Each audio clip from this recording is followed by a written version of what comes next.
ప్రభు మహాకృపను బట్టి మనం ఉదయకాలం 82వ కీర్తన నుంచి దేవుని వాక్యాన్ని ధ్యానం చేద్దాం.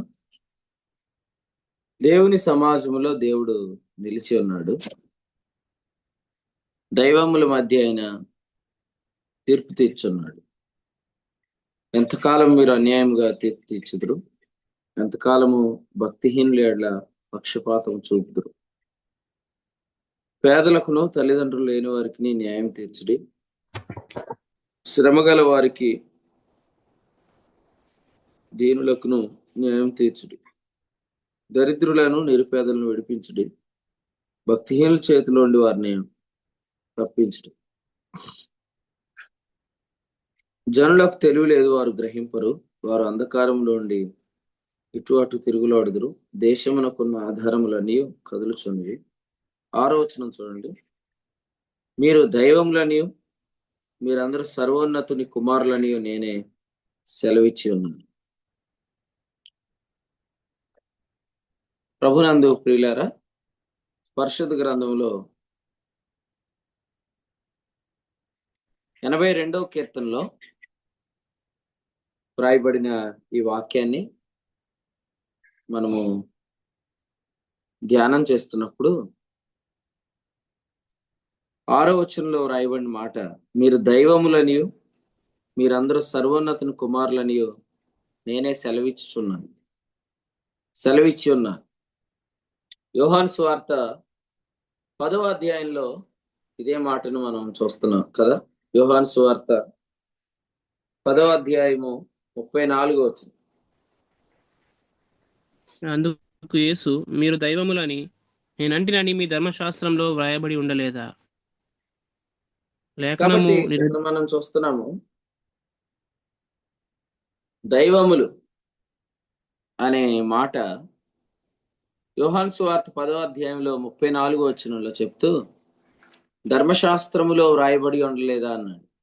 ధర్మశాస్త్రములు అంటే కీర్తనల గ్రంథాన్ని కూడా ధర్మశాస్త్రమే అంటాం. యోహాను సువార్తలో 15వ అధ్యాయంలో 25వ వచనం చూడండి.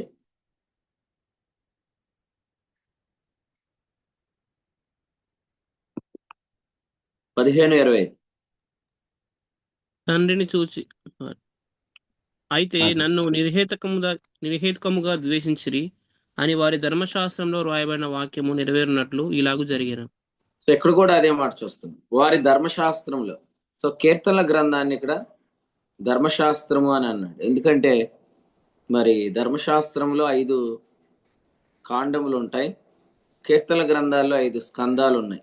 ఈ 5 స్కందాలు కూడా ఆ 5 కాండములను తెలియపరుస్తున్నాయి. ముఖ్యంగా ఈ తృతీయ స్కందం లేవి కాండాన్ని తెలియపరుస్తుంది. కాబట్టి ధర్మశాస్త్రంలో లేదా కీర్తనల గ్రంథంలో ఏమన్నదంటే, దైవములు, మీరు దైవములు, మీరందరూ సర్వోన్నతుని కుమారులు అని వ్రాయబడింది. కాబట్టి లేఖనం నిరర్థకం కానేరదు కదా అని యోహాను సువార్తలో 10వ అధ్యాయంలో యేసుప్రభు మాట్లాడుతూ 35వ వచనంలో లేఖనం నిరర్థకం కానేరదు కదా, దేవుని వాక్యం ఎవరికి వచ్చినో వారే దైవములు అని చెప్పి 36లో చెప్పాడు. తండ్రి ప్రతిష్ఠ చేసి ఈ లోకములోనికి పంపిన వానితో నీవు దేవదూషణ చేయుచున్నావని చెప్పుదురా అనే మాట మనం చూస్తున్నాం. అందుచేత ఆనాడు వారు యేసుక్రీస్తే దేవుని కుమారుడు అంటేనే వారందరూ కూడా దేవదూషణ చేస్తున్నామని అన్నారు. కానీ ఈనాడు మనమందరం కూడా యేసుక్రీస్తు ద్వారా దేవుని కుమారులమై ఉన్నాం. యోహాను సువార్త 1:12లో చెప్పినట్లుగా, తన్ను ఎందరు అంగీకరించరు అనగా ఆయన నామందు విశ్వాసం ఉంచు వారికి దేవుని పిల్లలొకటకు ఆయన అధికారము అనుగ్రహించింది. యోహాను రాసిన మొదటి పత్రిక 3వ అధ్యాయం 1వ వచనంలో మనము దేవుని పిల్లలమని పిలువబడినట్లు తండ్రి మనకెట్టి ప్రేమను అనుగ్రహించెనో చూడి అనే మాట మనము అక్కడ చూస్తున్నాం. కాబట్టి దేవుని పిల్లలు అని పిలువబడటం అనేది అది అధికారం. అది మన ఎడల దేవునికున్న ప్రేమ. 4:16 యోహాను మొదటి పత్రిక. మన ఎడల దేవునికున్న ప్రేమను ఎరిగిన వారమే దాన్ని నమ్ముకొని ఉన్నాం. ఆయన మనలను దేవుని పిల్లలు అని పిలవటం లేదా దేవుని పిల్లలు అనే అధికారం ఇవ్వటం ఆయన ప్రేమ అని మనం ఎరిగి దాన్ని నమ్ముకున్నాం. అంటే మనం దేవుని పిల్లలమని ఆయన ఎంచాడు అని మనం నమ్ముతున్నాం. అందుకని అక్కడ రాశాడు, తీర్పు దినమందు మనకు ధైర్యము కలిగింది అన్నాడు. 4వ అధ్యాయం 17వ వచనంలో తీర్పు దినమందు మనకు ధైర్యము కలిగింది. సో ఈ ధైర్యాన్ని ఇచ్చింది ఏంటంట? 17వ వచనం, ప్రేమ. ఏ ప్రేమ? మనము దేవుని పిల్లలమని పిలువబడినట్లు తండ్రి మనకు అనుగ్రహించిన ప్రేమ. మనము దేవుని పిల్లలమని పిలువబడినట్లు ఆయన మనకు అనుగ్రహించిన ప్రేమ మనకు తీర్పు దినమందు ధైర్యం ఇచ్చింది. తీర్పు దినం ఎప్పుడు?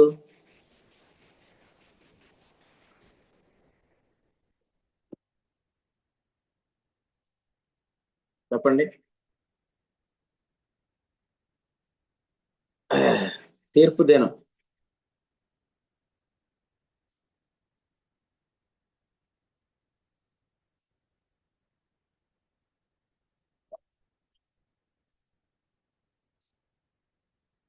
మౌనంగా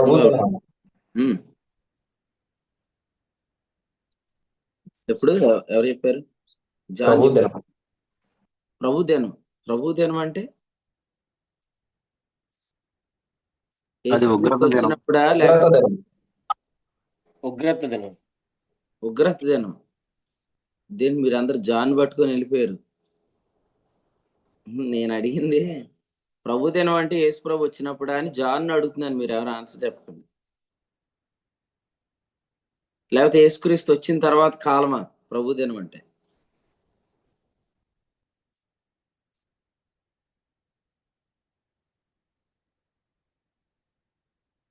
జానన్య,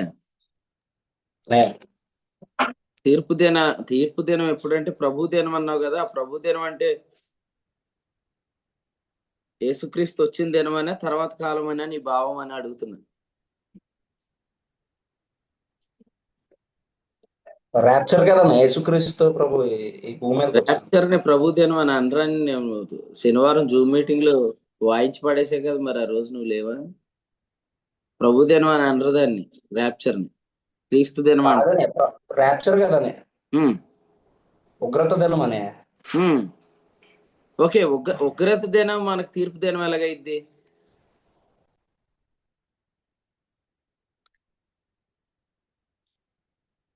ఇక్కడ వచ్చిన ఏంటంటే తీర్పు దినమందు మనకు ధైర్యం కలిగినట్లు దీని వలన ప్రేమ మనలో పరిపూర్ణము చేయబడి ఉన్నది అన్నాడు కదా. నేను ఆ తీర్పు దినం ఎప్పుడు అని అడిగాను.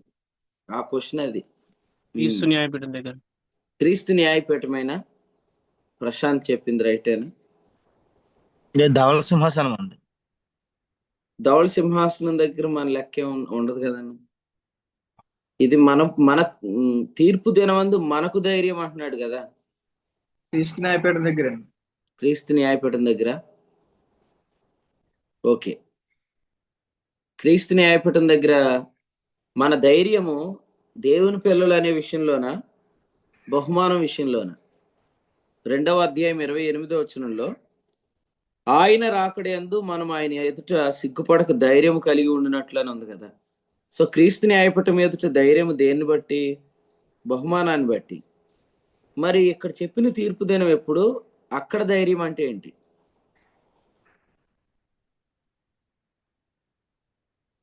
అటెంప్ట్ చేసిన వాళ్ళందరికీ వందనాలు. జాన్ గారికి వందనాలు.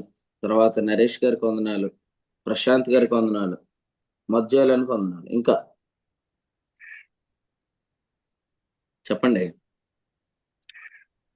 మీరు గెలిస్తే బహుమానాలు లేవు, ఓడిపోతే కూడా నష్టమేం లేదు, ఇక్కడేం లేదు. చెప్పండి, ట్రై చేయండి. నా పేతురు రాసిన పత్రికలో పక్షపాతం లేకుండా క్రియలు బట్టి ప్రతి వాడిని తీర్చువాడు తండ్రి అని ఉంది కదన్నా. ఉమ్, సో ఆ తీర్పు అంటే మనం పిల్లలు కాబట్టి తండ్రిగా తను మన క్రియలు బట్టి తను తీర్పు తీరుస్తారు. క్రియలు అవునండి, ఆ తీర్పు దినం క్రీస్తు న్యాయపీఠమే కదా, అది ఆల్రెడీ చెప్పేశారు కదా. క్రీస్తు న్యాయపీఠం అక్కడ క్రియలను బట్టి అని మీరే చెప్తున్నారు, ఇక్కడ క్రియలు కాదు కదా, మనం దేవుని పిల్లలం అనే విషయంలో కదా. 6 కేజీలు ఉల్లిపాయలు, సోలాపూర్ ఉల్లిపాయలు. మైక్ ఆన్ అయిపోయింది, ఎవరిదో? రాజేష్ దా? తర్వాత చెప్పండి, ఎవరు చెప్తారు? యేసుక్రీస్తు ప్రభువారి యందు విశ్వాసం ఉంచిన వెంటనే, అంటే యోహాను సువార్త 5:24 ప్రకారం, నా మాట విని నన్ను పంపిన వాని యందు విశ్వాసం ఉంచువాడు నిత్య జీవము గలవాడు, వాడు తీర్పులోనికి రాక మరణంలో నుండి జీవంలోనికి దాటి అన్నాడు. ఆ వచనం ప్రకారం మనం ఆ తీర్పులోనికి రాము. అంటే నేను నీతిమంతుడనే నిశ్చయితలకు మనం వస్తాం. పాపి రైట్, దేవుని స్తోత్రం. అయితే అది కరెక్టే. మరి తీర్పు దినము అని అన్నాడు కదా ఇక్కడ, తీర్పు దినం అది విషయం అయితే అదే. యోహాను 5:24 ప్రకారం తీర్పులోనికి మనం రాము కదా, మరి తీర్పు దినం అని అన్నాడు. సో మీరు అటెంప్ట్ చేసిన వాళ్ళందరికీ వందనాలు, ప్రభు స్తోత్రం. తీర్పు దినం అంటే ప్రతిరోజు మన జీవితంలో ఎదురయ్యే పరిస్థితులు మనల్ని ఛాలెంజ్ చేస్తూ ఉంటాయి అన్నమాట. మనం దేవుని పిల్లలమా కాదా అన్నట్టు. మనం ప్రతిరోజుని దేవుని పిల్లలం అనే నిశ్చేతలోంచి ఎదుర్కోవాలి. ఎందుకంటే దేవుని పిల్లలు అంటే ఎవరు? సమస్తానికి వారసులు. కానీ మన ఇంట్లో లేనివి, మనకు లేనివి, ఈ మధ్యలో మనకు కొదువుగా ఉన్నవి లేదా మనకు అక్కరగా ఉన్నవి, ఇవన్నీ మనల్ని ఏం చేస్తాయి? మనం దేవుని పిల్లలమా కాదా అనే తీర్పులోకి తెస్తాయి. కానీ అప్పుడు మనము దేవుని ప్రేమను బట్టి మనం ఏం చెప్తాము? మాకు ఏమన్నా లేకపోయినా మేము దేవుని పిల్లలమే, సో మాకేది కొదువు కాదు, ప్రభు మాకు ఇస్తాడు. అది ప్రతిరోజు మన జీవితంలో ఎదుర్కొనే తీర్పు దినం అన్నమాట. సో ఎవ్రీ ఛాలెంజ్, ప్రతిరోజు ఎదుర్కొనే ప్రతి విధమైన ఛాలెంజ్ మనల్ని తీర్పు తీర్చడానికి సిద్ధంగా ఉంటుంది. అది మాత్రమే కాదు, ఈ లోకంలో ఉన్న మనుషులు కానీ అందరూ కూడా మనల్ని దైవములు అంటే నమ్మరు. అందుకనే వాళ్ళందరూ కూడా మనల్ని దైవములుగా ఎంచి మనతో మాట్లాడరు. అప్పుడు మన మనస్సాక్షి కూడా ఏమైద్ది? ఒక్కోసారి వారి దృష్టికి మేము మిడతల వలె ఉంటిమి, మా దృష్టికి అట్లే ఉంటిమి అన్నట్లు మన మనస్సాక్షి కూడా కల్మషంతో వస్తుంది, హెబ్రీ 10:22 ప్రకారం. కానీ అలాంటి సమయంలో కూడా ఒకవేళ మనం అలా ఎంచుకొని పడిపోయినా మళ్ళీ మనం సత్యంలో ఏమని ఎంచుకుంటామంటే, మనం దేవుని పిల్లలం కదా, మనం ఎందుకెలా ఎంచుకోవాలనుకుంటాం. సో అదన్నమాట, ఇది మనలో పరిపూర్ణం చేయబడిన ప్రేమ. సో అదనమాట. సో తీర్పు దినం అంటే ఇది ఏది కాదు, ఇది క్రీస్తు న్యాయపీఠం గురించి కాదు. ఎందుకంటే క్రీస్తు న్యాయపీఠం దగ్గర ధైర్యము దేని విషయంలో?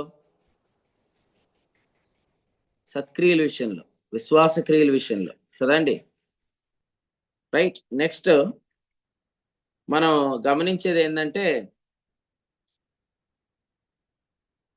తీర్పు దినం అంటే ఏంటంటే ప్రతిరోజు కూడా మనం ఎదుర్కొనే పరిస్థితులు, లేదా మనతో చాలా మంది మాట్లాడుతూ ఉంటారు కదా, వాళ్ళు మనతో మాట్లాడే విధానంలో మనం దేవుని పిల్లలం కాదు అన్నట్లుగా ఎంచి మాట్లాడతారు.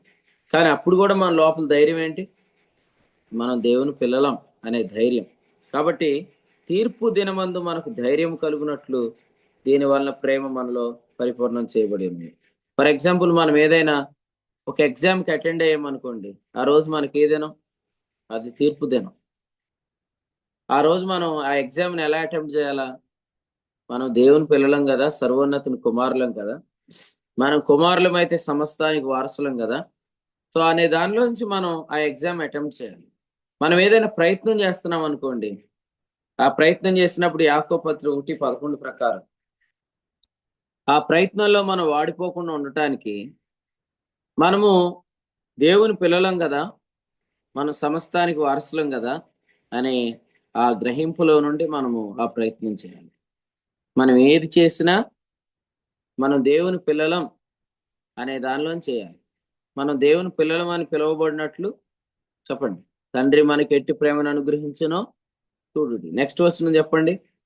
4:16 యోహాను మొదటి పత్రిక. మన ఎడల దేవునికి ఉన్న ప్రేమను మనం ఎరిగిన వారమై దాన్ని నమ్ముకొని ఉన్నాం. మనం నమ్మాలి. ఏమనంటే మనం దైవములం అని ఆయన ప్రేమ మనకు చెప్తుంది, మనం నమ్మాలి. ఒకవేళ మనం నమ్మలేదంటే అర్థం ఏంటి? మనం దైవములం అనే మాట మనం నమ్మలేదంటే అర్థం ఏంటి? ఆయన ప్రేమ ద్వారా మనం దైవములం కాలేదు అని మనం అనుకుంటున్నాం. ఆయన ప్రేమ ఏ ప్రేమ? ఆ ప్రేమ ఎప్పుడు ప్రేమ? ఆ ప్రేమ జగత్ పునాది వేయబడక మునిపే ఉన్న ప్రేమ. ఆ ప్రేమలో మన క్రియలు ఎన్ని? ఆ ప్రేమలో మన క్రియలు ఎన్ని? 0. అంటే జీరోతో నేను దైవం ఎలాగైపోతాను అని ఎందుకు అంటున్నామంటే, నేను ఏదైనా చేస్తే అవుతానని. అది గర్వం కదా. యేసుక్రీస్తు ద్వారా నేను దైవం అనేవాడిది గర్వం కాదు. యేసుక్రీస్తు ద్వారా నేను దైవం కాదనేవాడు గర్విష్ఠుడు. ఆయన ప్రేమను బట్టి నేను దైవం అనేవాడు దీనుడు. ఆయన ప్రేమను బట్టి నేను దైవం కాదు అనేవాడు గర్విష్ఠుడు. ఎందుకు? అతడు ఏమంటున్నాడో తెలుసా? యోహాను రాసిన మొదటి పత్రిక 4వ అధ్యాయం 10వ వచనం. అతడు ఏమంటున్నాడు? అలా చదవండి. నేను దేవుని ప్రేమించని కాదు, కానీ అతడు ఏమంటే ఎలా అంటుండో అర్థం కావట్లేదు. అర్థం కాదు నీకు. ఎందుకంటే ఆడు మీ ఓడు కాదు, మనోడు కాదు. అందుకే నీకు అర్థం కాదు. నేను చెబుతాను చూడు. దేవుడు మనలను ప్రేమించాడని కాదు, మనమే ఆయన్ని ప్రేమించాం అని చదువుతాడు. దేవుడు మనల్ని ప్రేమించాడని కాదు, మనమే దేవుని ప్రేమించామని చదువుతాడు. వాడు యేసుక్రీస్తు ద్వారా మనం దైవములం అనే మాటను నమ్మనవాడు ఏమనుకుంటున్నాడు? దేవుడు మనల్ని ప్రేమించి మనం దైవములమయ్యామంటే నమ్మట్లేదంటే అర్థం ఏంటంటే, దేవుడే మనల్ని ప్రేమించాడంటే ఎట్లా బ్రదర్, మనం కూడా ఆయన ప్రేమించామంటాడు. అంటే ఈయన ఎప్పుడున్నాడు? జగత్ పునాది వేయబడక మునిపే దేవుడు ఉన్నాడు. చూసారా? ఆ దేవుడికి ముందు ఉన్నాడు అనమాట నేను. కాబట్టి ఈయన ఏం చెప్తాడంటే అలా చెప్తాడు. కాబట్టి మీరందరూ అన్న మనం దైవములం అంటే గర్వం ఉందంటున్నారు అన్న అంటే, దైవములు అని చెప్పేవాళ్ళు దీనిలో అండి. దైవములం, మనం దైవములం అని చెప్పేవాళ్ళు దీనులు. మనం దైవములం కాదు అని చెప్పేవాళ్ళు గర్విష్టోళ్ళు. ఎందుకంటే మనం దైవములం ఎలా అయ్యాం? యేసుక్రీస్తు ద్వారా అంటున్నాం.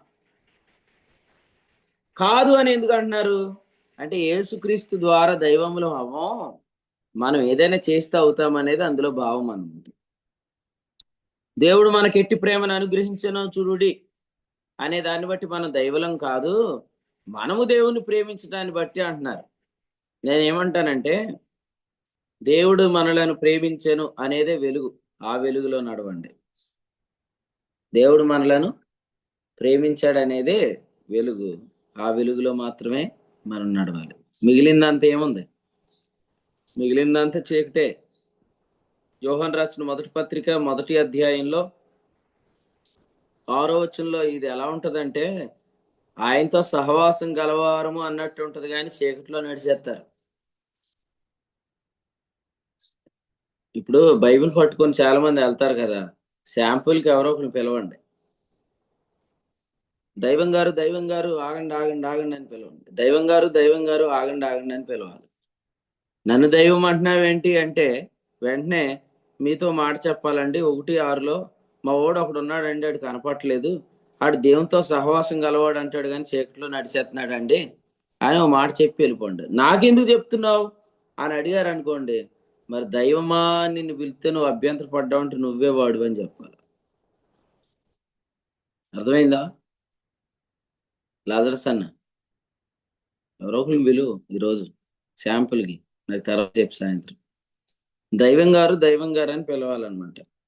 దైవం గారు అని పిలవగానే అభ్యంతర పడ్డాడు అనుకోండి, అసలు ప్రభు మనం దైవములు ఎలా అయిపోతామని అన్నాడు అనుకోండి, మనం దైవములు ఎలా అయిపోతాము, నన్నెందుకు దైవం అని పిలిచావంటే మా ఓడు ఒకటి కనపట్లేదండి, వాడు దేవునితో సహవాసం గలవాడని చెప్పి చీకట్లో నడిచేస్తున్నాడు, వాడిని నేను వెతుక్కుంటూ తిరుగుతున్నానని చెప్పాలి. కాబట్టి ఈరోజు దేవునితో సహవాసం గలవారమని చెప్పుకొని చీకట్లో నడుస్తున్నారు. చీకటి అంటే ఏంటి? మనము దేవుణ్ణి ప్రేమించితిమని కాదు, తానే మనలను ప్రేమించెను అనే ఆ అనుభవానికి వేరుగా నడవటమే చీకట్లో నడవటం. చీకట్లో నడిచేవాడు ఏమవుతాడు? 2:11 తాను ఎక్కడికి పోతున్నాడో అతనికి తెలియదు.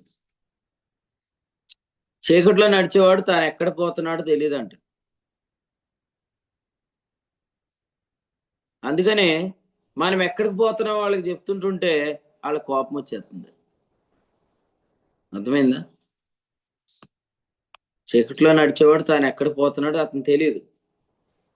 వెలుగులో నడిచేవాడు ఎక్కడికి వెళ్తున్నాడో తెలుసా? తెలీదా? తెలుసు. కాబట్టి వెలుగులో నడిచేవాడు ఎక్కడికి వెళ్తున్నాడో చెప్పాడు అనుకోండి, చీకట్లో నడిచేవాడికి అక్కడికి ఎలా వెళ్ళిపోతావు నువ్వు అంటున్నాడు.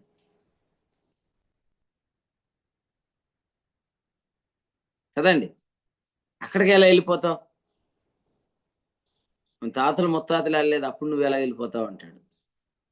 నువ్వు వెళ్ళవు, మన తాత వెళ్ళడం మన ముత్తాత వెళ్ళడం అని కనీసం నేనన్నా వెళ్దామని వెళ్తున్నానని చెప్పండి. మరి అలాగే వెళ్ళిపోతావు నువ్వు, అలా ఎలా వెళ్ళిపోగలవు అంటాడు కదా. వెలుగులో నడిచేవాడు తాను ఎక్కడికి పోచున్నాడు అతనికి తెలుసు, చీకట్లో నడిచేవాడు తాను ఎక్కడ పోచున్నాడు అతనికి తెలియదు. ఇంకోటి చెప్పనా, తాను ఎక్కడికి పోచున్నాడో తెలిసిన వాడు చెప్పే సాక్ష్యం ఏంటి? ఆయనే మనల్ని ప్రేమించను. అద్భుతంగా చెప్తారా బంగారం. యోహాను సువార్త 8వ అధ్యాయం ఒకసారి తీయండి. యోహాను సువార్త 8:14 చదవండి. యోహాను 8:14. 8:14. యేసు, నేను ఎక్కడి నుండి వచ్చిదునో ఎక్కడికి వెళ్ళుదునో నేను ఎరుగుదును, గనుక నన్ను గూర్చి నేను సాక్ష్యము చెప్పుకొనినను, నా సాక్ష్యం సత్యమే. నేను ఎక్కడి నుండి వచ్చున్నానో ఎక్కడికి వెళుచున్నానో మీరు ఎరుగరు. రైట్. ఒకసారి 14 గమనించండి.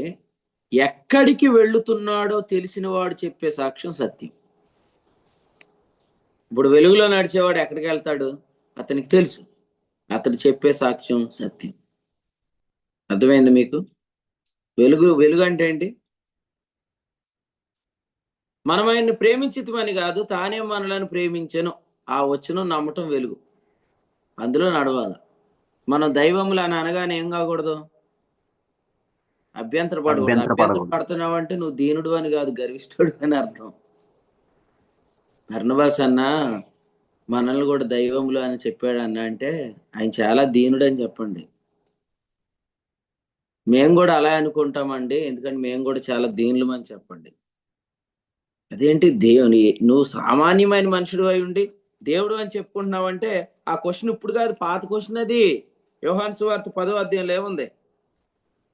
33వ వచనం, నీవు మనుషుడు అయి ఉండి దేవుడు అని చెప్పుకొనిచున్నావు. ఇది old question brother. This is the old, this is an old question, this is a old question, this is not a good question.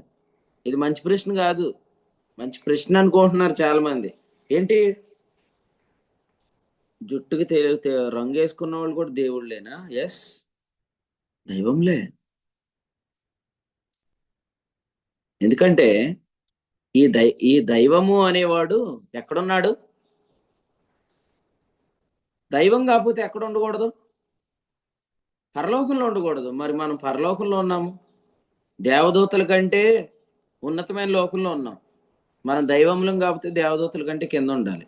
Hebrew పత్రిక 2:5, మనం మాట్లాడుచున్న రాబో లోకమును ఆయన దేవదూతలకు లోపరచలేదు కదా. 82వ కీర్తన 1వ వచనం ఏంటి? దేవుని సమాజంలో దేవుడు నిలిచి ఉన్నాడు. పరలోకం ఇప్పుడు ఎలా ఉంది? దైవ సమాజం. దైవములు ఎవరు? మనమే.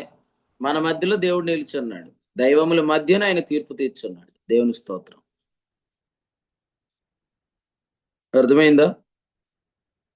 ఎంతమందికి మీరు దైవములు అనే మాట నచ్చింది? దేవునికి స్తోత్రం. అహరోన్ నాకు నచ్చలేదు. నచ్చిందన్న అయా దేవుని స్తోత్రం. అయితే ఇంకే అంటే నీ చెయ్యి చూస్తే నాకు ఆనందం. అందుకని దేవుని సమాజంలో దేవుడు నిలిచి ఉన్నాడు. సో మీరు దైవములు అని అన్నాడు. మరి దైవములు అనే దగ్గర ఆ నన్ను అంతటి వాడిగా ఎంచవద్దండి. మరి ఎలా ఎంచాలి? పాపి గారు అని పిలవమంటే అది కూడా వద్దండి. మరి చల్లగానే ఉండు, వెచ్చగానే ఉండు, నులివెచ్చగా ఉండద్దు. పాపి అని పిలుస్తాను, ఫీల్ అవ్వకు. లేదా దైవం అని పిలుస్తాను. దైవం అంటే నేను అంతటి వాడిని కాదంటే దాన్ని మనం దావీదు పలికినట్టు పలుకుతున్నాడు దీనత్వం అనుకోకండి, అది గర్వం. అన్ని చోట్ల నేను అంతటి వాడిని కాదు, నేను ఏ పాటి వాడను, నేను ఏ పాటి దానను అనే పదాలు విధేయత అనుకోవద్దు. అర్థమైంది మీకు? యేసు క్రీస్తు ద్వారా దైవములు అనేది దీనత్వం. ఎందుకంటే అక్కడ మనం క్రీస్తు విధేయతను ఒప్పుకుంటున్నాం. క్రీస్తు విధేయతను ఒప్పుకుంటే పడిపోతాయి. కొరింథీయులకు రాసిన 2వ పత్రిక 10వ అధ్యాయంలో క్రీస్తు విధేయత అనే మాట 5వ వచనంలో మనం చూస్తాం. క్రీస్తుకు లోబడినట్లు చెరపట్టము అని అంటే క్రీస్తు విధేయత అన్నమాట.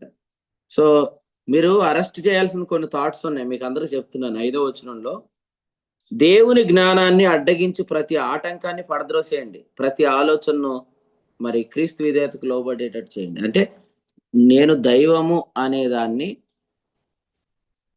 ఏదైతే ఒప్పుకోవట్లేదో అది ఖచ్చితంగా అడ్డగించవలసిన ఆటంకం, అడ్డగించవలసిన వితర్కం, అడ్డగించవలసిన మరి ఆలోచన అన్నమాట. దాన్ని అరెస్ట్ చేయాలి. ఎందుకంటే అది అవిధేయత, తలలో బయలుదేరిన కుష్టం అన్నమాట. అది దాన్ని ఏం చేయాలా? దాన్ని ఉజ్జియా తలలో మొదలైన కుష్టంలాగా ఈ కుష్టము మన తలకాయలో కానీ స్టార్ట్ అయిందంటే వెంటనే దాన్ని అరెస్ట్ చేసి ప్రభువుకు అప్పగించాలి. క్రీస్తు విధేయతను ఒప్పుకొనని ఏ థాట్ను కూడా ఉండనీయొద్దు. దాన్ని మీరు అడ్డగించగలగాలి. దాన్ని గుర్తించగలిగేది ఏది? కొరింథీయులకు రాసిన 2వ పత్రిక 10వ అధ్యాయంలో ఉంది, మా యుద్ధోపకరణములు శరీర సంబంధమైనవి కావు. 4వ వచనంలో మనం చూస్తున్నాం కదా, బాంబ్ డిటెక్టర్స్ ఉంటాయా లేదా? బాంబ్ డిటెక్టర్స్ కంటే ఇవి చాలా గ్రేట్ వెపన్స్ అన్నమాట. అవి ఏం చేస్తాయి? స్కాన్ చేసేస్తాయి. ఎక్కడైనా వీడు క్రీస్తు విధేయతను బట్టి నేనేమై ఉన్నానని ఎంచుకుంటున్నాడా, తన సొంత విధేయతను బట్టి ఏమైనా ఎక్స్పెక్ట్ చేస్తున్నాడా? 24:7 నిర్గమకాండం, ఆయన ఆజ్ఞలన్నీ గైకొనిచి ఆయనకు విధేయులమై ఉందుమని. దాన్ని ఏమని రాశాడు? రోమపత్రిక 10వ అధ్యాయంలో వారు దేవుని నీతిని ఎరగక తమ స్వనీతిని పూనుకొనుచు దేవుని నీతికి వారు లోబడలేదు అని రాశాడు. 10:16 వారు సువార్తకు లోబడలేదు అని రాశాడు. తర్వాత వారు దినమెల్లా ఏం చేస్తున్నారు? దినమెల్లా వారు ఎదురాడుతున్నారు అని 21లో చెప్పాడు. లేదా అవిధేయులై ఎదురాడుతున్నారు. దేవునికి స్తోత్రం. కాబట్టి మనం అట్టి అవిధేయతలో ఉండకూడదు. ఆయన చెప్పాడు మీరు దైవములని, మనం దైవములనే ఎంచుకోవాలి. ఎలా దైవములయ్యాం? ఆయన ప్రేమను బట్టి. కాబట్టి ఇప్పుడు మిమ్మల్ని ఇలా అడుగుతాను, దైవం గారికి డబ్బులు లేవు అని మీరు అనగలరా? అంటే డబ్బులు లేవు అనేది మీకు తీర్పు తీర్చిందిగా. ఏ విషయంలో? మీరు దైవమా కాదా అని తీర్పు తీర్చింది. అప్పుడు మీరేం చేయాలి? దానికి తీర్పు తీర్చాలి. ఎలా తీర్పు తీర్చాలని? నేను దేవుడు డబ్బులు ఉండవా అని ఆ విషయానికి తీర్పు తీర్చాలి. దేవుని సమాజంలో దేవుడు ఏం చేస్తున్నాడంటే 2వ లైన్, దైవముల మధ్యను ఆయన తీర్పు తీర్చుచున్నాడు. పరిస్థితులు మనకు తీర్పు తెచ్చకూడదు, మనం వాటికి తీర్పు తెచ్చాలి. కాలేబు గారు ఉన్నాడు. ఎవరు చెప్పండి? కాలేబు గారు దైవం. రాత్రి దైవం గారు మీటింగ్కి రాలేదు అనాలా, అంతేగాని మీటింగ్కి రాలేదు కాబట్టి దైవమేనా అనకూడదు. ఇప్పుడు ఆయన ఎందుకు రాలేదు మీటింగ్కి? ఎందుకంటే ఆయన దాన్ని దైవం అనుకోలేదు.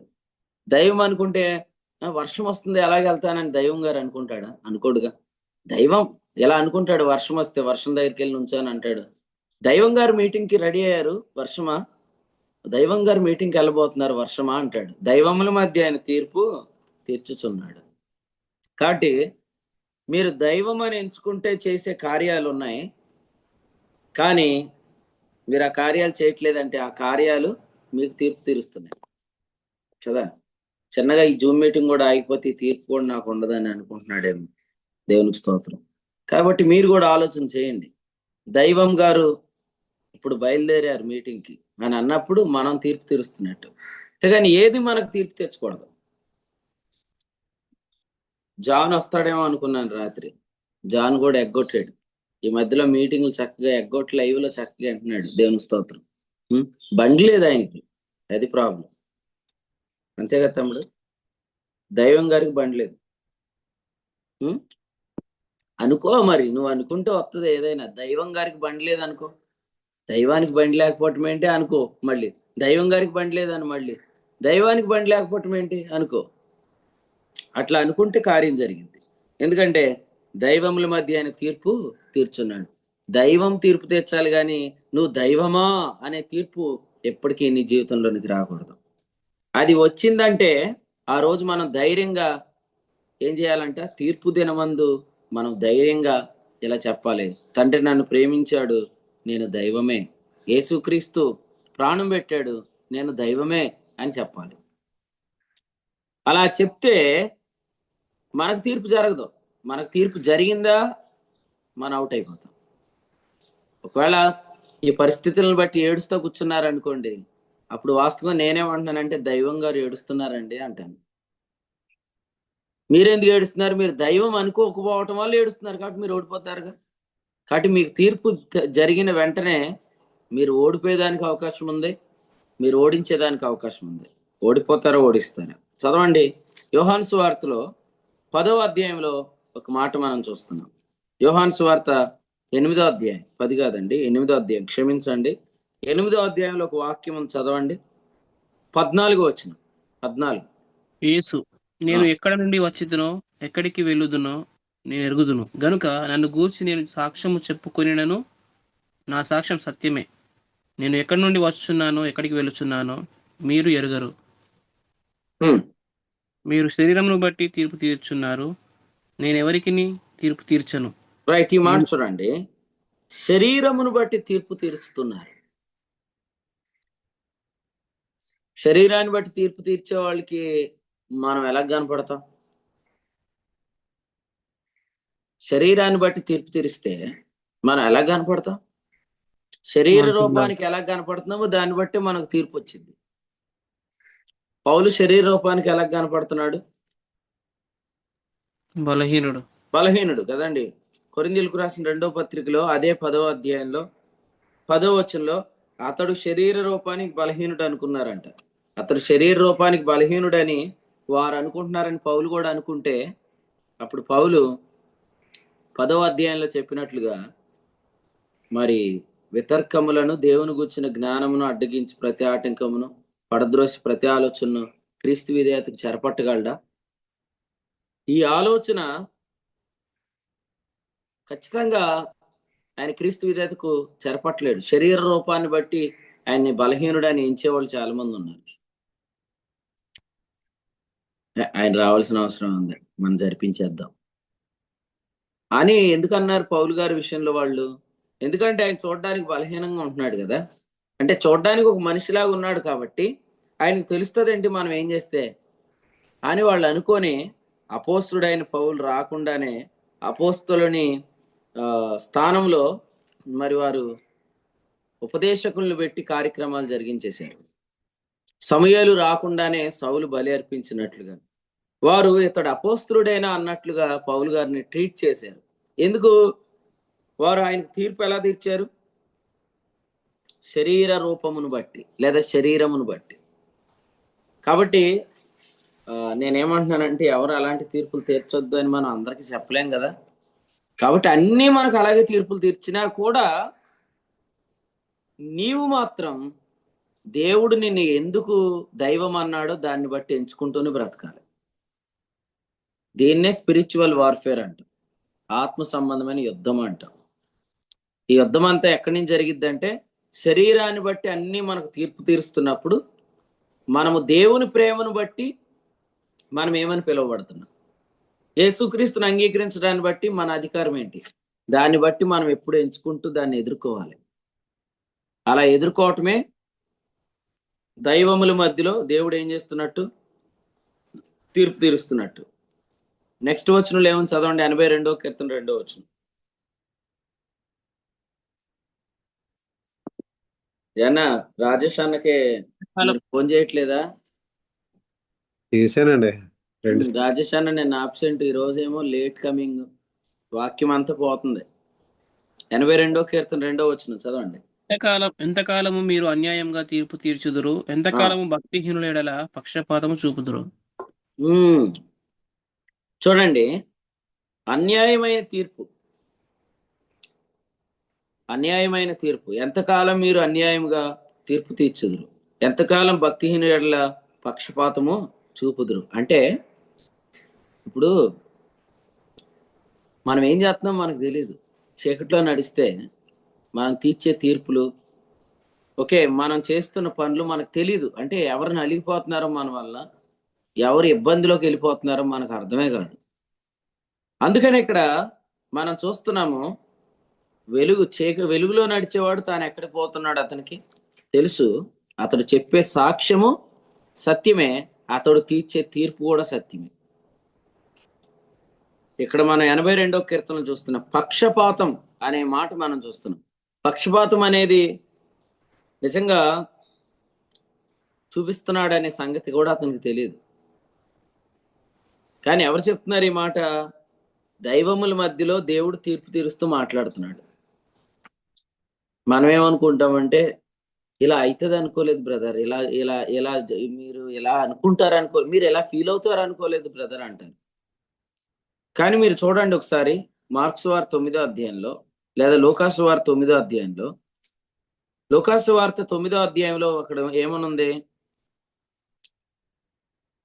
అతడు తాను చెప్పింది తాను ఎరగకే చెప్పాడని ఉంది 33. పేతురు తాను చెప్పింది తాను ఏం చెప్పాడో కూడా తనకు తెలియదు. ఎందుకు తెలియదు అంటే 32లో చెప్పాడు. ఏమనంటే, అతడు నిద్రమత్తులో ఉన్నాడంటే. చీకటి అనేది నిద్రమత్తు. మీరు దైవములయ్యా అని అంటే, మేమెలా దైవములు అని అంటున్నారంటే, వారు దేవుని ప్రేమను నమ్ముతున్నారా? లేదు, మనం దేవుని ప్రేమిస్తున్నాం అనుకుంటున్నారు. అది వెలుగా చీకట? అది చీకటి. ఆ చీకటిలో నడిచేవాడు అతను తీర్చే తీర్పులు అన్యాయంగా ఉంటాయి. అతడు పక్షపాతాన్ని చూపిస్తాడు. ఎందుకంటే అతడు ఏం చేస్తున్నాడో తనకు తెలియదు. మనకు ముళ్ళు గుచ్చుకుంటే బాధ, ఎదుటోళ్ళకి గుణపాలు గుచ్చుకున్నా బాధపడుతున్నాడా? ఎందుకు బ్రదర్ అంత బాధపడిపోయేది అంటారు. మనకు చిన్న ముళ్ళు గుచ్చుకుంది అనుకోండి, అది ఒకలాగా మాట్లాడుతుంది. అది ఎదుటి వ్యక్తిని బాధ పెడుతున్నాం అనుకోండి, అది కూడా మనం సెన్స్ చేయలేం. సో అది చీకట్లో నడిస్తే అలా ఉంటది కదండి. ఇప్పుడు బాగా మత్తుగా ఉన్నవాడు, నేను ఒకడు నల్లజర్రలో కారు ముందు నాట్యం చేసేస్తున్నాడు అనమాట. వాడు తప్పుకోవట్లేదు. ఇప్పుడు ఆడికి అటు తిరిగి ఇటు తిరిగి కింద ఆడిపోయాడు అనుకోండి, వాడికి దెబ్బ తగిలిన ఆడికి తెలియదు. సో మత్తు అలా ఉంటది అనమాట. మత్తులో ఉన్నవాడికి ఏం చేస్తున్నాడో తెలియదు, ఏం మాట్లాడుతున్నాడో తెలియదు. ప్రభు కూడా చెప్పారు, తండ్రి వీరు ఏం చేస్తున్నారు వీరికి తెలీదు, పొరపాటు పాపం చేస్తున్నారు, వీరు మత్తులో ఉన్నారు. కాబట్టి ఈ ఉదయకాలం దేవుని వాక్యం వింటున్న మనం,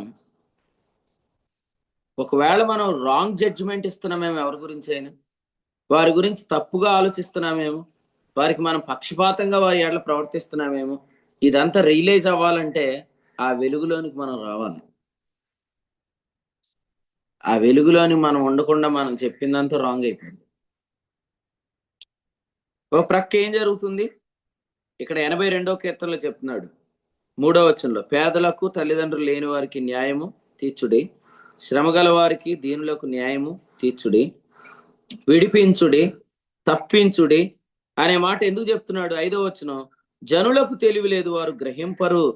వారు ఎక్కడ తిరుగుతున్నారంట? అంధకారంలో ఇటువంటి తిరుగుతున్నారంట. అయ్యో, నా జనులు ఎక్కడ తిరుగుతున్నారు? అంధకారంలో తిరుగుతున్నారు. అందుకని వాళ్ళు కొందరి పట్ల అన్యాయపు తీర్పు తీరుస్తున్నారు, కొందరి పట్ల పక్షపాతం చూపిస్తున్నారు, కొందరికి న్యాయం చేయట్లేదు, కొందరిని విడిపించట్లేదు, కొందరిని తప్పించట్లేదు. మరి నీవు ఈ ఉదయకాలం జూమ్లో అటెండ్ అయిన నీవు ఎక్కడ తిరుగుతున్నావు? అంధకారంలో తిరుగుతున్నావా? అంధకారం అంటే ఏంటి?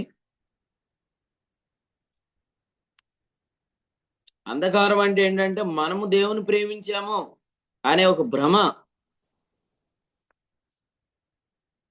అర్థమైందా? ప్రతిరోజు మీరు ఏమనుకోవాలి? ప్రతిరోజు మీకు తీర్పు జరుగుద్దా లేదా? ప్రతిరోజు ప్రతిరోజు తీర్పు జరిగిద్ది. మిమ్మల్ని శరీరాన్ని బట్టి తీర్పు తీర్చే వాళ్ళందరూ మీకు తీర్పు తీర్చేస్తారు కదండి. చెవిటోడితో ఆటలాడొద్దు అని ఉందా లేదు బైబిల్లో? చెవిటోడితో ఆటలాడొద్దు, గుడ్డోడికి అడ్డేం వేయొద్దు అని ఉంది. అలా చేసేవాళ్ళు ఉంటారా ఉండరా? వీడికి వినపడదురా అని చెప్పి వాడి దగ్గరికి వెళ్ళి చెవిటోడి దగ్గర కామెడీ చేసేవాళ్ళు ఉంటారు. గుడ్డోడికి ఏం కనపడదని అడ్లు ఎడతా ఉంటారంట. అది బైబిల్లోనే ఉంది, అది లేవి కాండంలో ఉంది.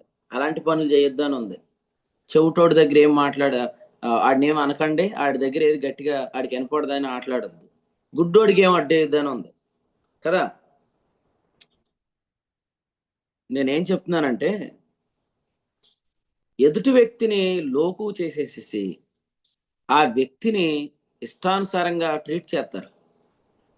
పౌలు గారిని కూడా శరీర రూపాన్ని బట్టి మరి ఆయనకి కంటి బలహీనత ఉంది కదా.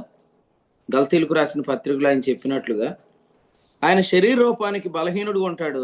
4వ అధ్యాయం. అందుకని ఏమనుకున్నాడంటే ఈ ముసలోడిని మనం పిలవకపోతే వాడు తెలిసిపోద్దా, లేకపోతే ఈ బక్కోడు లేదా ఈ బొడ్డోడు లేదా ఈ పొట్టోడు అని ఇట్లాంటి కామెడీలు సేవకుల పట్ల లేకపోతే వ్యక్తుల పట్ల శరీరాన్ని బట్టి తీర్పు తీరుస్తారు. అలాగూ తీర్పులు తీర్చేవాళ్ళు చాలా మంది ఉంటారు. మరి ఎలాగ మనల్ని ట్రీట్ చేసేవాళ్ళు ఉంటున్నప్పుడు అయినా కూడా వారి మధ్యలో మనం ఏమని ఎంచుకోవాలి? దైవము అని ఎంచుకోవాలి. ఎందుకు దైవం? మనం వాళ్ళు ఎందుకు కాదనుకుంటున్నారు చెప్పండి? వాళ్ళు ఎందుకు కాదనుకుంటున్నారు? ఒకవేళ ఎలా అనుకుందాం, ఈ రోజు మన ఇంట్లో గ్యాస్ బండ్ అయిపోయింది అనుకోండి, అది కూడా తీర్పు తీర్చింది. ఏమని? గ్యాస్ బండ్ కూడా కొనుక్కోలేను నువ్వు దైవమా అని అడిగిద్ది. అప్పుడు మనం ఏమంటాం? దైవం గారికి గ్యాస్ బండ్ అయిపోయింది అని మనం అనుకుంటూ ఉండాలి. అలా అనుకున్నప్పుడు దేవుడు మన అక్కర తీరుస్తాడు. కానీ అది మనకు తీర్పు తీర్చింది అనుకోండి, దేవునికి స్తోత్రం, అది మనకు తీర్పే తీర్చింది. కానీ ఆ తీర్పును మనం సీరియస్ గా తీసుకున్నాం అనుకోండి, అప్పుడు ఏం జరిగింది? మనం వెలుగులో కాదు చీకట్లో నడుస్తాం. చీకట్లో నడిచేవాడు ఏం మాట్లాడతాడు? ఇంకా ఆ ఫ్రస్ట్రేషన్ లో మనం ఆ టైంలోకి వెళ్ళాం అనుకోండి, అక్క టీ ఉంటే పెట్టి అక్క అంటే వీడికి టీ తాగకుండా వీడు ఉండలేడు, చచ్చిపోతాడు, వీడికి టీ పెట్టాలంట అని తిట్టేసుకుంటూ ఉంటారు. సరే, పైకి అనట్లేదు లోపల అనుకుంటున్నాం అనుకొని పైకి అనేసారు అనుకోండి, మనకు చిన్నగా వందనాలు చెప్పి ఇంటికి వెళ్ళిపోతాం. తర్వాత మళ్ళీ ఆదివారం వచ్చింది, అక్క తమ్ముడా వందనాలు రా, ఎలా ఉన్నావు అందనుకో. మన ఇంటికి వస్తే తిట్టావు కదా అక్క అంటే, నేను ఎప్పుడు తిట్టాను రా అంటే, మనం ఇంటికి వచ్చి టీ అడిగాను కదక్క, నువ్వు ఆ రోజు నువ్వు నన్ను సచ్చినోడా టీ నీకేంట్రా అన్నావు అక్క, నేను ఇంకా కొలసి 3 అనుకొని నేను నిజంగా సచ్చినోడిని అనుకొని అక్కడి నుంచి వచ్చేసాను. నేనంటే నిజంగా తమ్ముడా ఆ రోజు నేను కొంచెం టెన్షన్ లో ఉన్నాను తమ్ముడా, నేను ఏం మాట్లాడానో నాకు తెలియదు. అదే మరి వాక్యంలో అదే ఉంది. చీకటిలో నడుచువాడు తాను ఎక్కడికి పోతున్నాడో తెలియదు, తాను ఏం మాట్లాడుతున్నాడో కూడా తెలియదు. నువ్వెవరిని అన్నావు సచ్చినోడా అని కదా? క్రీస్తు లేచినోడు సచ్చినోడా అన్నావు నువ్వు. మరి ఇది ఎంత తప్పుడు మాట. కాబట్టి ఆలోచన చేయండి. మీరు నేనేం మాట్లాడానో నాకు తెలియదు క్షమించండి అంటే కుదిరిద్దా? ఆ ఫ్రస్ట్రేషన్ లో నువ్వు ఎంత పెద్ద పదాలు వాడావు కదండి. లోపల నుంచి విర్రవీగుచున్న దుష్టత్వం, సమస్తమైన కల్మషం, ఇవన్నీ బయటకు వచ్చేస్తూ ఉంటాయి అన్నమాట. వాటిని వాస్తవం చెప్పాలంటే వామిటింగ్స్ అంటారు. ఎందుకంటే మన ప్రమేయం లేకుండా బయటకు వచ్చేసేదాన్ని వామిటింగ్ అంటారు కదా. అలాగే నోరు కూడా కొంతమందికి అదుపు ఉండదు. కోపం వస్తే వాళ్ళు ఎక్కడికి వెళ్ళిపోతారు. బాబు నువ్వు గొప్పోడివేం కాదు, ఆగు. వాక్యంలో ఏముందంటే నరుని కోపం దేవుని నీతిని నెరవేర్చదని ఉంది. కాబట్టి ఏదో నేను బాగా సీరియస్ అయిపోతే ఏదో జరిగిపోద్ది అనే బిల్డప్ మనం కొట్టకూడదు అనమాట. నేడు విషయం ఏంటంటే మనం మాట్లాడుతున్న మాటలన్నిటికీ మనం లెక్క చెప్పాలి. ఫస్ట్ ఏమంటారంటే అనూప్ గారు జూమ్ మీటింగ్ లో జాయిన్ అవ్వని వాళ్ళకి ఆడియోలు ఇవ్వనన్నాడు అని అంటారు. తర్వాత కాసేపటికి ఆడివ్వకపోతే ఏంటి అన్నారనుకోండి ఎక్కడో, ఏ అనూప్ గారు నువ్వు అలాగా అన్నావంటే అవును అంటాను అని మళ్ళీ దాన్ని కవరింగ్ చేస్తా 2 సార్లు లెక్క చెప్పాలి నువ్వు. ఒకసారి కాదు 2 సార్లు లెక్క చెప్పాలి ప్రభుకి. కాబట్టి మనం మాట్లాడుతున్న ప్రతి మాటను గురించి లెక్క చెప్పవలసిన ఒక రోజు ఉందని వాక్యం చెప్తుంది. ఇవన్నీ ఎందుకు వచ్చేస్తున్నాయి? నోరు ఎందుకు జారిపోతుంది మనకి? ఎందుకు జారిపోతుందంటే చీకట్లో నడిచేవాడు కంట ఏం మాట్లాడుతున్నాడో అతను తెలియదంట. చాలా మంది అంటారు రికార్డింగ్ అని చేస్తున్నావా అంటారు. లేదన్న చేయట్లేదు. రికార్డింగ్ చేయకు, నా దగ్గర రికార్డింగ్ ఉంది, నేను చేయగలను అంటారు. నువ్వు చేయకు. ఇంకోటి, నేను చెప్పింది ఎవరికని చెప్పావు అనుకో అంటారు. అంటే ఈ మధ్యలో దేవుడు చెవిటోడా? దేవుడి దగ్గర రికార్డింగ్ ఉండదా? చెప్పండి. రేపొద్దుట ప్రభు ఈ క్వశ్చన్ అడిగాడు అనుకోండి మనల్ని, నువ్వు ఎందుకు అలా మాట్లాడావని. నేను ఎప్పుడు మాట్లాడాను ప్రభు అంటే, రికార్డింగ్ ఆన్ చేయండి అయ్యా, ఆ రోజు ఏం మాట్లాడు సరే పెట్టండి అని అంటే, నేనే ప్రభు అంటారా? నేనే ప్రభు. లేదు మార్ఫింగ్ చేసావు దేవా అంటావా దేవుణ్ణి? నువ్వు మార్ఫింగ్ చేసావు దేవా ఆడియో, నాలాగే ఎవరో మాట్లాడారంటావా? లేదు కదా. సో ఆ రోజు సమీపించటం మీరు చూచిన కొలది మరి ఎక్కువగా మీరు అబద్ధాలు ఆడుతూ దొంగ మాటలు మాట్లాడుతూ ఉండండి అని ఉందా? కాబట్టి మీరు ఆలోచన చేసుకోండి. 82వ కీర్తనలో చెప్పినట్లుగా మనం ఏం చేస్తున్నామో మనకు తెలియదు. పేదలు నలిగిపోతారు, తల్లిదండ్రులు లేని వారికి న్యాయం చేయమన్నాడు. మనం ఏం న్యాయం చేయట్లేదు. శ్రమలు గల వారికి, దీనులకి న్యాయం తీర్చమన్నాడు. మనం వారి పక్షంగా ఏం మాట్లాడట్లా. అన్యాయంగా మనం పక్షపాతం చూపిస్తున్నామా? దరిద్రులను విడిపించమన్నాడు, భక్తిహీనులు తప్పించమన్నాడు. ఇదంతా ఎందుకు చేయట్లేదంటే నా జనులకు తెలివి లేదు, వారు గ్రహించట్లేదు. గ్రహింపు లేకపోవటం ఎంత విచారకరం. ఇవన్నీ మనం చేసామా అనే డౌట్ కూడా వచ్చింది మనకి. ఎందుకంటే మనం ఏం చేస్తున్నాం మనకు తెలియదుగా. మత్తయి సువార్తలు అందుకే ఏమన్నాడు? తీర్పు రోజు ఆ మాట చదువుతారండి. 25వ అధ్యాయం మత్తయి సువార్తలు అన్నాడు 36, దిగంబరునై ఉంటిని నాకు బట్టలు ఇచ్చితిరి, రోగినై ఉంటిని నన్ను చూడవచ్చితిరి, చెరసాల్లో ఉంటిని నా యుద్ధకు వచ్చితిరి అని చెప్పును. అందుకు నీతిమంతులు, ప్రభువా ఎప్పుడు నీవు ఆకలి కొని ఉండుట చూచి నీకు ఆహారం ఇచ్చితివి, నీవు దప్పికొని ఉండుట చూచి ఎప్పుడు దాహం ఇచ్చితివి, ఎప్పుడు పరదేశివై ఉండుట చూచి నిన్ను చేర్చుకుంటుమి, దిగంబరివై ఉండుట చూచి బట్టలు ఇచ్చితిమి, ఎప్పుడు రోగి అయి ఉండుటి. నేను ఎప్పుడు వాక్యం చదువుతాను వీడియో ఆఫ్ చేసేయాలనుకుంటారు కొంతమంది. అందుకని పెద్ద పెద్ద వచనాలు చదవను నేను. ఎందుకంటే ఇలా బైబిల్లో చూసేలోపు ఇదే మంచి సమయం, ఇదే మిక్కిలి అనుకూలమైన సమయం, ఇదే రక్షణ దేనమని వీడియోలు ఆఫ్ చేసేస్తారు. అది చదవండి. అందరికి తీర్పు కాదు, అలాగ ఆఫ్ చేసేవాళ్ళకే భయపడి ఆన్ చేసాడు మధ్యలన్న. రైట్, తర్వాత వచ్చిన పాస్టర్ గారండి. దిగంబరినే ఉంటేనే బట్టలు ఇచ్చి తిని, అదే నేను చూశానులే. నేను చూశాను. రైట్, నెక్స్ట్ వచ్చిన దిగంబరణ ఇంటిని నాకు బట్టలు ఇచ్చి రోగి 2 సార్లు ఎందుకు చదువుతున్నారా? బట్టలు లేని వాళ్ళని తీర్పు తీరుస్తున్నాను ఎవరికో. నేను నెక్స్ట్ వచ్చిన చదువుతున్నాను కదరా. ఎప్పుడు రోగినై ఉంటే అని 39వ వచనంలో ఎప్పుడు రోగివై ఉంట మీరు నాకు బట్టలు ఇవ్వలేదు అన్నాడు. 43 నుంచి చదవండి.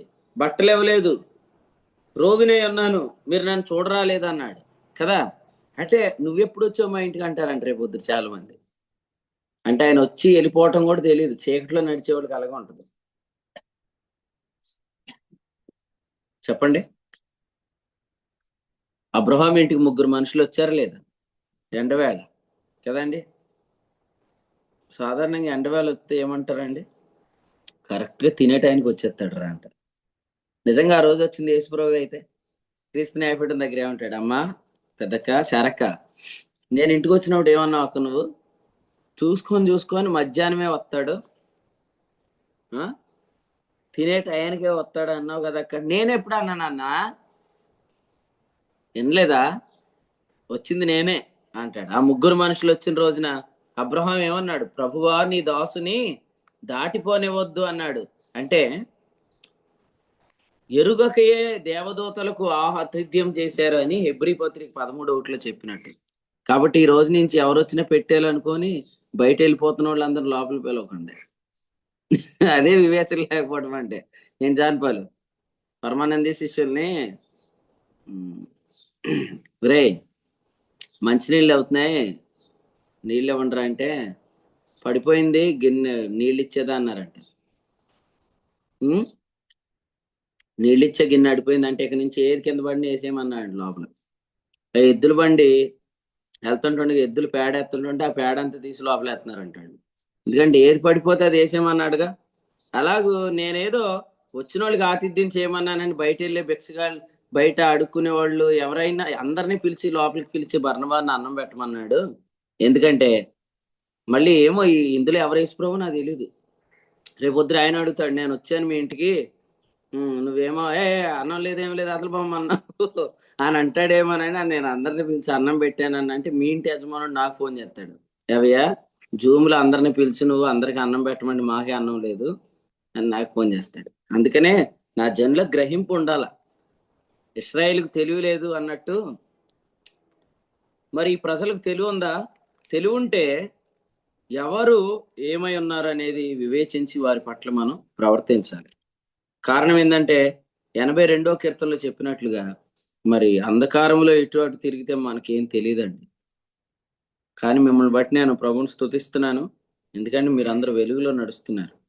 మనము దేవుని ప్రేమించితమని కాదు, ఆయనే మనలను ప్రేమిస్తున్నాడని వెలుగులో నడిస్తే మనము తీర్చే తీర్పు, మనం చేసే న్యాయం, మనం జరిగించే కార్యం, మనం చేసే ప్రయత్నం సమస్తం కూడా అది వెలుగుగానే ఉంటుంది. అది ఏం చేస్తున్నామో తెలియదు అన్నట్లు ఉండదన్నమాట. అందుకని ఇక్కడ 5వ వచనంలో చెప్పాడు ఏమని, దేశమునకున్న ఆధారములన్నీ కదులుచున్నవి అనే మాట మనం చూస్తున్నాం. యెషయా గ్రంథం 1వ అధ్యాయంలో ఏమన్నాడు? ఇశ్రాయేలుకి తెలివి లేదు, దేశం ఏమైంది అన్నాడు అక్కడ. 1వ అధ్యాయం 7వ వచనం చదవండి. యెషయా 1:7. మీ దేశము పాడైపోయాను. ఎందుకంట 3వ వచనం 2వ లైన్, ఇశ్రాయేలు నాకు తెలివి లేదు, నా జనులు యోచింపరు. అది ఎద్దుకు కామందు తెలుసు, గాడిదకు సొంతమని దొడ్డు తెలుసు, నా ప్రజలకు తెలివి లేదు, వాళ్ళు యోచించరు కదా. అప్పుడు దేశం ఏమైంది? పాడైపోయింది. ఇప్పుడు కూడా అంతే. మరి పేదలకు, తల్లిదండ్రులకు, లేని వారికి, శ్రమ గల వారికి, దీనులకు, దరిద్రులకు, నిరుపేదలకు మరి మనం చేయవలసిన న్యాయం చేయనప్పుడు, తీర్పు తీర్చినప్పుడు దేశానికి ఉన్న ఆధారాలన్నీ కదిలిపోతున్నాయని చెప్పాడు. అన్న అసలు నాకు ఏం మాట్లాడాలో అర్థం అవట్లేదు అన్నా అంటే, రాత్రి వర్తమానం వింటే మీకు అర్థమైంది. మన యందు ఆయనే మాట్లాడతాడు, ఆయనే మన యందు నివసించి మాట్లాడతాడు, ఆయనే క్రియలు జరిగిస్తాడు. ఏం చేయాలో తెలియట్లేదు అంటారంటే అండి, మన యందు ఆయన వసించి ఆయన క్రియ జరిగిస్తాడు. చాలా మందికి మేలు జరుగుద్ది, అవునా కదా. మీకు చిన్న ఎగ్జాంపుల్ చెప్పనా? భక్తిహీనుల చేతిలో ఉండి వారిని తప్పించుడే అని ఉంది కదా. జక్కయ్య చేతిలో ఎంతమంది నలిగిపోయేవారు? ఆ జక్కయ్యనే ప్రభు మార్చేశాడు. ఇప్పుడు జాన్ పాల్ ఉన్నాడండి, ఇప్పుడు జాన్ పాల్ భక్తిహీనుడు అనుకోండి, ఆయన చేతిలో ఎంతమంది నలిగిపోతారు? ఇప్పుడు ఆయన ఏమనుకుంటున్నాడంటే, నేను నీ వాక్యం వల్ల మంచోడిని అయిపోయాను, నేను నలిగిపోతున్నాను అందరి చేతులు అంటాడేమో. ఏం పర్లేదు, దీని అంతటికి మేలే జరిగింది. ఎందుకంటే మరీ మంచితనం ఉండకూడదని అని అంటాడేమో. లేదు లేదు లేదు, ఆత్మఫలంలో ఉన్న మంచితనం వల్ల నష్టమేం జరగదు. దైవభక్తి లాభసాధనమే. తిమోతి 1వ పత్రిక 6:6. చూడండి, ఒక్క జాన్ పాల్ మారటం వల్ల, ఇప్పుడు ఆయన గవర్నమెంట్ ఆఫీసర్ కదా, ఇప్పుడు ఆయన ప్రభుత్వ ఉద్యోగి, పోని ఆ ప్రభుత్వ ఉద్యోగి చేతిలో ఎంతమందికి అన్యాయం చేసే అవకాశం ఉంది? జక్కే మామూలుగా వసూలు చేస్తున్నాడా? అన్యాయపు పొట్టోడే గాని చాలా గట్టిగా వసూలు చేసేస్తున్నాడు. ఏం చేశాడు దేవుడు? జక్కేనే మార్చాడు. ప్రభు స్తోత్రం. జాన్ ఎందుకు నవ్వుతున్నావు జాను? అన్యాయపు తీర్పు తీర్చు, శరీరం బట్టి నువ్వు తీర్పు తీర్చొద్దు, అర్థమైందా? దేవుడు ఇలాంటి వాళ్ళు మార్చేశాడు కదండి. ప్రభుకు స్తోత్రం. అలాగే చాలా మంది మారారు. ఇప్పుడు వాసన్ మారాడే లేదా? సేవకుడు అయిపోయాడు. మరి వాసన్ కూడా ఎవరు? వాసన్ కూడా ఎవరి దగ్గర గట్టిగా లాగేస్తున్నాడు అనుకోండి, దేవుడు ఏం చేశాడు? వాసన్ని నువ్వు అట్లా లాక్కూడదు అని మార్చేశాడు అనుకోండి, ఎంతమందికి విడుదల కలిగింది? అదన్నమాట. సో ప్రభు ఈ పరిచర్యలో ఖచ్చితంగా మేలు చేస్తాడు అనమాట. భక్తిహీనుల చేతిలో నుండి వారిని విడిపించండి కదా. ఇప్పుడు ఇక్కడ ఎవరైనా, మనం ఇంతకుముందు దొంగలం అనుకోండి, యేసుప్రభు దొంగనే మార్చేశాడంటే ఎంతమందికి మేలు జరిగినట్టు? సిలువలో యేసుప్రభు ఎవరిని మార్చాడు? చెప్పండి. దొంగనే మార్చి దొంగనే మార్చాడంటే వాడు ఎన్ని ఎండ్లలో పడి దొంగతనం చేసి ఉంటాడు. ఈరోజు మన జీవితాల్లో మనం కూడా అన్యాయంగా ఎవరైనా పట్టుకుంటున్నామంటే ఆ విషయాల్లో కూడా ప్రభు మనకు మారు మనసుని ఇచ్చాడంటే మరి చాలా మందికి మనం మేలు చేసినట్టే కదా. దేవునికి స్తోత్రం. మరి చాలా మంది దొంగలు మారాలి, అవునా కదా. ముఖ్యంగా కొన్ని డిపార్ట్మెంట్స్ లో చాలా భయంకరంగా లంచం తీసుకుంటున్నారు, చాలా అక్రమంగా పట్టుకుంటున్నారు. దీనివల్ల పేదలు నలిగిపోతున్నారు, సో నిరుపేదలు నలిగిపోతున్నారు. మరి అటువంటి సందర్భంలో అటువంటి డిపార్ట్మెంట్నే మార్చే శక్తి ఈ వాక్యంలో ఉంది. జాన్ వెస్లీ గారు ఇంగ్లాండ్ దేశంలో మిషనరీ, ఆయన పరిచయం చేస్తున్నప్పుడు ఇంగ్లాండ్ దేశంలో చెరసాలలన్నీ కూడా ఇక మూసివేశారు. పోలీస్ స్టేషన్లో అవసరం లేదనుకున్నారంట. అటువంటి బలమైన ఉజ్జీవం మరి ప్రభు ఈ పరిచర్యలో జరిగిస్తాడు. ఈ వాక్యంలో ఉంది అది. ఎందుకంటే యోహాను సువార్త 1వ అధ్యాయంలో ఉంది కదా, ఆ వాక్యంలో ఏముంది? జీవం ఉంది. యోహాను సువార్త 20:31 ఏముంది? ఈ సంగతులలో జీవం ఉంది. జీవం ఎక్కడైతే ఉందో ఆ వాక్యము ఎప్పుడైతే వెళ్తుందో గొప్ప ప్రభావం జరుగుతుంది. ఫైనల్ గా 7వ వచనం చదవండి. అయినను ఇతర మనుషులు చనిపోవునట్లు మీరును చనిపోవుదురు, అధికారులలో ఒకడు కూలునట్లు మీరును కూలుదురు. ఎందుకు? సో గమనించండి, ఎందుకు మనం చనిపోతున్నాము కదా, ఎందుకు మనం కూలిపోతున్నాము? వాస్తవంగా మనం చనిపోకూడదు, మనం కూలిపోకూడదు. యోహాను సువార్త 8:53 ఏముంది? యోహాను సువార్త 8:53, మన తండ్రి అయిన అబ్రహాము చనిపోయిను కదా, నీవు అతని కంటే గొప్పవాడివా? ప్రవక్తలు చనిపోయి నిన్ను నీవు ఎవడవని చెప్పు. నేను అడుగుతాను, ఈ వచనం ప్రకారం ఈ క్వశ్చన్ మనల్ని కూడా అడగాల. ఈ క్వశ్చన్ మనల్ని అడిగితేనే మనం వెలుగులో నడుస్తున్నట్టు. అక్కడ ఏముంది? 51వ వచనంలో, ఒకడు నా మాట గైకొని ఎడల వాడెన్నడూ మరణము రుచి చూడడు లేదా పొందడు అని మీతో నిశ్చయంగా చెప్తున్నాను. ఇది నెరవేరిద్దా లేదా? యేసుప్రభు వచ్చేటప్పటికి కొంతమంది ఎలా ఉంటారు? సజీవులుగా ఉంటారు. అంటే మనకు అసలు మరణం అనే ఎక్స్పీరియన్స్ ఏంటో తెలుసా? నేను అడుగుతున్నాను, చచ్చిపోయిన వాళ్ళు అందరికీ చావు అంటే ఎక్స్పీరియన్స్ ఉంటుందో ఉండదా? ఖచ్చితంగా ఉంటుంది. లేదా వాళ్ళ ఇంటి వాళ్ళ కన్నా ఉంటుంది. వాడు చచ్చిపోయాడు, ఒకవేళ అతడు బిలీవర్ అనుకోండి, అతనికి మరణ వేదనలు ఉండవు, అతడు వెళ్ళిపోతాడు, ప్రభుతో ఉండడానికి విశ్రాంతిలోకి వెళ్ళిపోతాడు. కానీ మరి ఆ ఇంట్లో అంతా మరణ వాతావరణం ఉంటుంది. అతడు చనిపోయాడు ఫోటో పెడతారు, కొంతమంది దాన్ని దండేస్తారు, కొంతమంది వచ్చి ఏడుస్తారు, ఫ్రేజర్ బాక్స్ తెస్తారు, ఇవన్నీ ఉంటాయి కదా. అవన్నీ నీ జీవితంలో ఉండవు. ఇది ప్రభు చెప్పాడు. అది మనం చెప్పామనుకోండి, నెక్స్ట్ మన క్వశ్చన్లు ఏమొస్తాయి? అబ్రహాం చనిపోయాను కదా, నీవు అతని కంటే గొప్పవాడివా? ప్రవక్తలను చనిపోయి నేను గూర్చి నువ్వేమని చెప్పుకుంటున్నావు అంటే, మన గూర్చి మనం ఏమని చెప్పుకుంటున్నాం? పాలన్న, అబ్రహాం కంటే గొప్పవాడివా, ప్రవక్తల కంటే గొప్పవాడు, వాళ్ళు చచ్చిపోయారు, నువ్వు చచ్చిపోను అంటున్నావు. నిన్ను గూర్చి నువ్వేం చెప్పుకుంటున్నావు?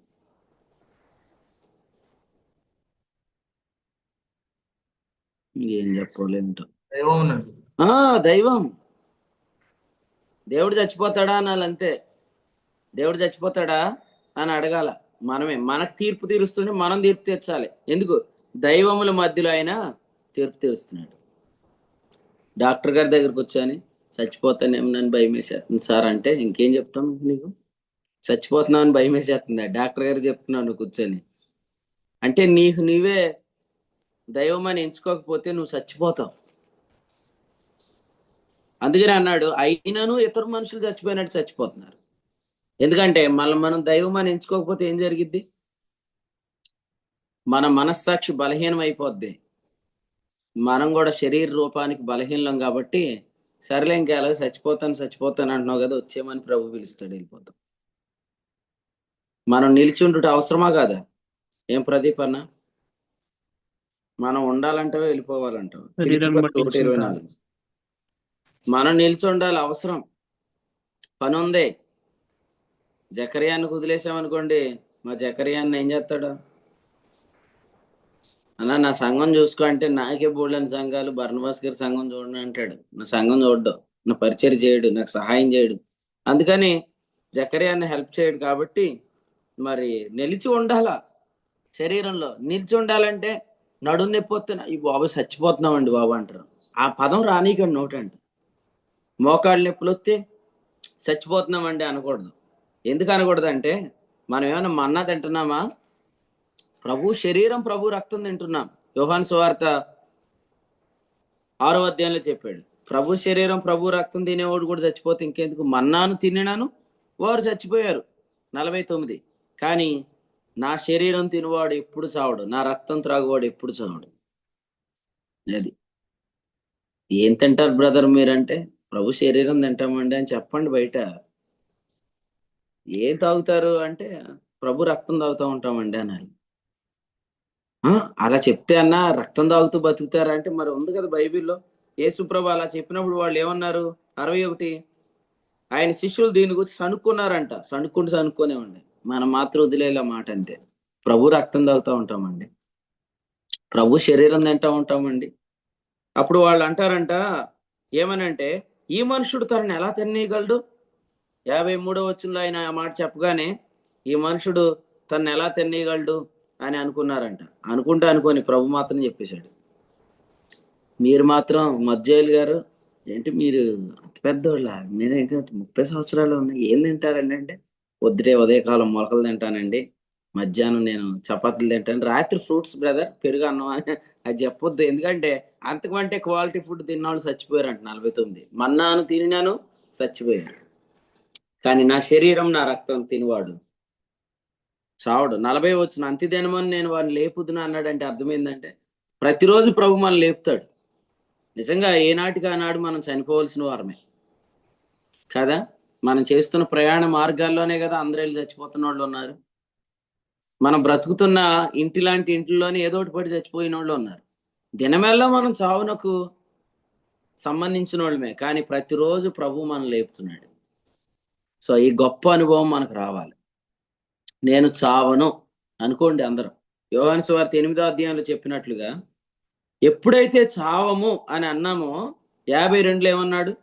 నువ్వు దెయ్యం పట్టినవాడు అన్నారంట. అయినా దేవునికి స్తోత్రం. ఎందుకంటే మనల్ని అందరూ దెయ్యం పట్టిన వాళ్ళు అన్నా, ఇంకొకడు ఏమంటాడు తెలుసా? దెయ్యం గుడ్డివాని కనులు తెరవగలదా అంటాడు. దేవునికి స్తోత్రం. దుష్కీర్తి ఉన్న దగ్గర సుకీర్తి కూడా ఉంటుంది. యోహాను సువార్త 10వ అధ్యాయంలో, ఆ మనుషుడు దెయ్యం పట్టినవాడు పాపి అని వాడు అన్నప్పుడు వెంటనే అతడు ఏమన్నాడంటే, మరి మీరు దెయ్యం పట్టినోడు అంటున్నారు కదా, దెయ్యము మరి కన్నులు తెరవగలదా అని క్వశ్చన్ అడిగాడు. బర్నబాసు అబద్ధ బోధ చేస్తున్నాడని ఎవరన్నా అన్నారనుకోండి, అసలు ఈ బర్నబాస్ ఎవరు అని ఓపెన్ చేసి చాలా మంది సబ్స్క్రైబ్ చేసుకున్నారు. మేలైందా కీడైందా? కాబట్టి మేలు జరుగుతుంది బ్రదర్. దుష్కీర్తి ఎక్కడుందో అక్కడ సుకీర్తి ఖచ్చితంగా ప్రభు ఉంచుతాడు. దెయ్యం పట్టినోడు అని అన్నా మీరేం బాధపడద్దు. ఎందుకంటే దెయ్యం గుడ్డివాని కన్నులు తెరవగలదా అనే క్వశ్చన్ అక్కడ వచ్చింది. కొందరు ఆయన మంచివాడు అన్నారంట, కొందరు ఏమన్నారంట? కాదన్నారంట. మంచోడు కదా, చాలా చాలా చాలా చాలా చాలా మంచోడు మన ప్రభు. అలాగే మీరు చాలా చాలా చాలా మంచోళ్ళు. కొంతమంది చెడ్డోళ్ళు అనుకుంటారు, దెయ్యం పట్టింది లేకపోతే ఆడు పట్టాడు ఈడు పట్టాడు అనుకుంటారు. అనుకోనియండి, కానీ మీరు మాత్రం చెప్పండి, మనం చావము. ఇంకో 50 సంవత్సరాలకి యేసుప్రభు వస్తాడని నేను చెప్పాను అనుకోండి, అంటే మీరు సత్యకు వస్తారని బతికకు వస్తారని చెప్పండి. ఆ నోట మా నోట రానియమన్న మాట దేవునికి స్తోత్రం. అయితే నేనే చెప్తాను, మీరు చనిపోయిన ఒక యేసుప్రభు వస్తాడని చెప్పినట్టు. నేనేమంటున్నాను, మీరు బ్రతికుండగానే యేసుప్రభు వస్తాడు. అనేక తరాలకు లేని ధన్యత ఈ తరంలో బ్రతుకుతున్న మనకుంది. అదేంటంటే మనకు సమాధి గొయ్యి ఉండదు, సమాధి పెట్టి ఖర్చు ఉండదు, ఫ్రీజర్ బాక్స్ అవసరమే లేదు, టెంట్ ఎక్కర్లొద్దు, జనాలు రావక్కర్లొద్దు, మన గురించి ఎవరు డమ్మీ ఏడుపులు ఆడవక్కర్లొద్దు. ఎందుకంటే బతికినప్పుడు కూడా పలకరించిన వాళ్ళు ఆ రోజు వచ్చి తెగేడి చేస్తూ ఉంటారు. ఒకసారి సచ్చినోడు లేచి చూసాడు అనుకోండి, రే నువ్వు కూడా వచ్చేవారా అని అంటాం లేదా? నిజంగా నేను చెప్తున్నాను, అంటే ఈ మాట చెప్తున్నాను, అది లేకుండా దేవుడు చేశాడు చాలా వందనాలు. ఎందుకంటే నేను కానీ వెళ్ళిపోయాను అనుకోండి, నా టెంట్ కిందకి ఆడు కూడా వచ్చేస్తాడు ఎవడు. ఆడంటే ఆడేక అంతే, అర్థం చేసుకోండి. వాడు కూడా వచ్చేసి ఏం చేస్తాడు, చిన్నగా బాక్స్ పట్టుకుంటాడు. అమ్మ దొంగ, మొన్నదాకా నేను బతుకున్నప్పుడు ఎప్పుడు చస్తానా అని ప్రసంగాలు చేసినోడు కూడా వచ్చి నా బాక్స్ పట్టుకుంటే అది ఎంత బాధ. కాబట్టి అటువంటి నాటకాలు ఆడేవాళ్ళు ఎవరు మీ జీవితాల్లో ఉండకుండా దేవుడే ఆ రోజే లేకుండా చేశాడు కదా. అందుని బట్టి మీరు ప్రభుకి స్తోత్రం చెప్పండి. ఉదయకాలం ప్రభు మనల్ని అందరినీ ఈ కృపలో, ఈ వెలుగులో నడిపించును గాక. మనకు మరణం లేదు, అది నమ్మండి. మరణం లేదు. మనము నేరుగా ప్రభువుని చూస్తాం, సజీవులుగా ప్రభు మనల్ని కాపాడుతాడు. ధైర్యంగా ఉండండి. ప్రతిరోజు ఇలా చెప్పుకోండి, నేను యేసుక్రీస్తు ద్వారా దేవుని కుమారుడని, నేను దైవముగా చేయబడ్డాను అని చెప్పుకుంటూ ఉండండి. దైవములని ఆయన మనకు పేరు పెట్టాడు. అయినా కూడా చాలా మంది ఇతరులు చనిపోయినట్టే చనిపోతున్నారు. కారణం, వారు దైవములను ఎంచుకోవట్లేదు. చాలా విచారం. మనం ఎంచుకోవాలంటే మనం ఒక్కలమే ఆధారం. చుట్టూ ఉన్నవేవి కూడా మన దైవములని చెప్పవు. కాబట్టి నిన్ను నీవే బలపరుచుకొని ప్రభు రక్తమును బట్టి, ప్రభు శరీరమును బట్టి నిన్ను ఎంచుకుంటూ బ్రతకాలి. తీర్పు తీర్చేవాళ్ళు చాలా మంది ఉన్నారు, కానీ తాను సమ్మతించిన విషయంలో తనకు తానే తీర్పు తీర్చుకొనని వాడు ధన్యుడు. నిన్ను నీవే తీర్పు తీర్చుకోవద్దు. ఎవరు నీకు తీర్పు తీర్చినా పర్లేదు, నిన్ను నీవే తీర్పు తీర్చుకోవద్దు. ప్రభు రక్తాన్ని బట్టి ఎంచుకోండి. మీ మనస్సాక్షిని బలపరుచుకోండి. దేవుడు మీ ద్వారా గొప్ప కార్యాలు జరిగించును గాక. తమ దేవుని ఎరుగు వారు ఏం చేస్తారు? గొప్ప కార్యాలు చేస్తారు. గొప్ప కార్యాలు. ఆయన ఇంటివాడు, మనం ఈ లోకంలో అట్టివారు మనం ఎంచుకోండి. దేవుడు మీ ద్వారా గొప్ప కార్యాలు జరిగిస్తాడు. మీ నడుములు కట్టుకోండి, మీ దీపములు వెలుగు చూడండి. ప్రభు రాబోతున్నాడు. అటు మన ద్వారా ప్రభు గొప్ప కార్యాలు జరిగించింది. ఆమేన్. 82వ కీర్తన నుంచి దేవుడు 6వ వచనం నుంచి, మీరు దైవములు,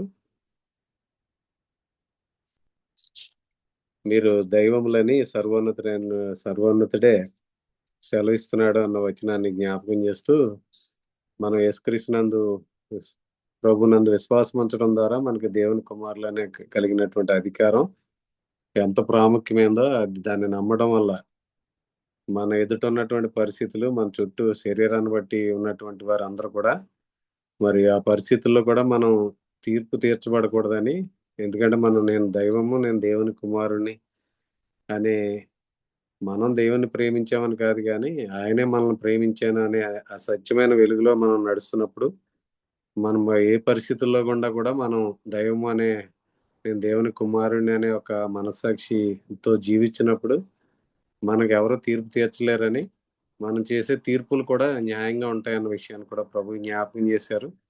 కాబట్టి ఎంచుకుని మనం జీవించాల్సినటువంటి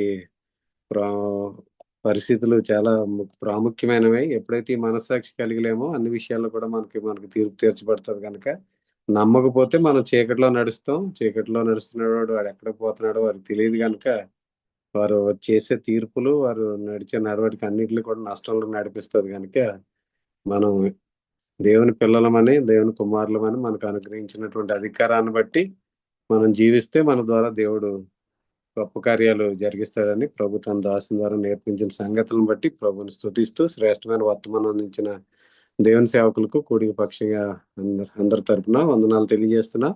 అలాగే ఇప్పటివరకు నిలిచి వాక్యమైన దేవుని సేవకులకు, అలాగే దేవుని ప్రియులందరికీ వందనాలు తెలియజేస్తున్నా. ఈ సాయంత్రం 6 గంటలకి భీమవరంలో, అలాగే 8:30కి వెంటపాడులో జరిగే పరిచర్ల కొరకు ప్రార్థన చేయండి. వీలు కలిగిన వారు అందరూ కూడా పాలు పంపులు పొందండి. అలాగే ఆదిలాబాద్ కాన్ఫరెన్స్ కొరకు కూడా అందరూ సిద్ధపడండి. రిజర్వేషన్ చేయించుకోండి. టికెట్లు తక్కువగా ఉన్నాయి కాబట్టి మరి అక్కడ ఏర్పాట్ల కొరకు కూడా ప్రార్థన చేయండి. అలాగే ఈ సమయంలో ఎవరైనా ఈ వర్తమానం ద్వారా ప్రేరేపించబడి ముగింపు ప్రార్థన చేయాలని ఆసక్తి కలిగిన వారు ముగింపు ప్రార్థన చేసినట్లయితే మనం ఈ కూడికను ముగింపు చేసుకుందాం.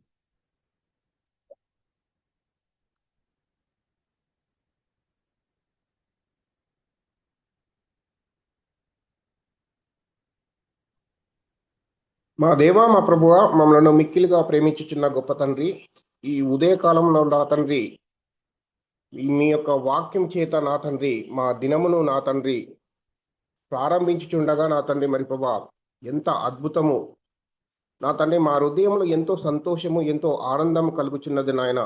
మేము మా జీవితంలో ఎన్నో సార్లు మీ వాక్యం చేత మా దినమును ప్రారంభించినప్పటికీ కూడా నా తండ్రి అందులోని తెలియని వాక్యం చేత మేము ఎన్నో బాధల చేత మా దినమును ముగించుకున్నాము. కానీ నాయన మరి ప్రభా ఈ యొక్క అద్భుతమైన పరిచర్యలో మాకు అనుగ్రహించి నా తండ్రి మీ వాక్యమును అనుదినము నా తండ్రి మేము వినుచుండగా మా కుటుంబాలు కట్టబడుచున్నవి, మా కుటుంబాల్లో సంతోషము, మా కుటుంబంలో ఆశీర్వాదాలు కనబడుచున్నవి, మా కుటుంబంలో గొప్ప ధైర్యము కనబడుచున్నవి, మా కుటుంబాలలో అనేకులకు సాక్షులుగా మరి ప్రభా మేము చూపించగలుగుచున్నాము నా తండ్రి. ఈ ఉదయకాలము మీరు మాట్లాడిన మాటలు మా హృదయంలో ఎంతో సంతోషము, ఎంతో బలము, ఎంతో నెమ్మదిని కలిగిస్తున్నది నాయన.